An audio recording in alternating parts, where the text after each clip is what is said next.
From the river to the sea, Palestine will be free স্লোগানে মুখরিত Bradford.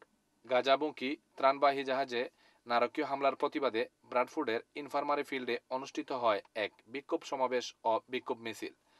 সমাবেশে বক্তারা এই হামলার তীব্র নিন্দা জানান এবং তীব্র ভাষায় ইসরায়েলের সমালোচনা করে গাজার উপর থেকে অবরোধ তুলে নেয়ার আহ্বান জানান। Zionist entity when the Palestinian people were purged from our land. আর ওখানে আইসি আজ প্যালেস্টাইনের নিয়ে অনেক মানুষ তারা জাহাজের মধ্যে মারছে, আমরা সবই এর লাগি দুঃখিত। আর আমরা চাই যে ফিলিস্তিনের মানুষের ফ্রি করিয়া দেওয়া হোক। আলহামদুলিল্লাহি রাব্বিল আলামিন ওয়া আকিবাতু লিল মুত্তাকিন ওয়াসসালাতু ওয়াসসালামু আলা রাসূলিন নবিয়িল কারীম। যে ঘটনা হয়েছে এবং যে বোম্বিং হয়েছে, যে গুলি হয়েছে, এই জন্য আমরা খুব দুঃখিত।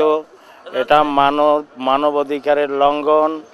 ইসরায়েলরা যে কাজ করছে, তারা যে রকমের মানুষ, তাদের কাজের মাধ্যমে সেটা প্রস্ফুটিত হইয়া পড়ছে।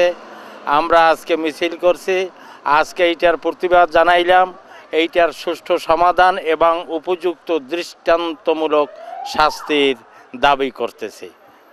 নূরে আলম রব্বানী, এটিএন বাংলা, ব্রাডফোর্ড।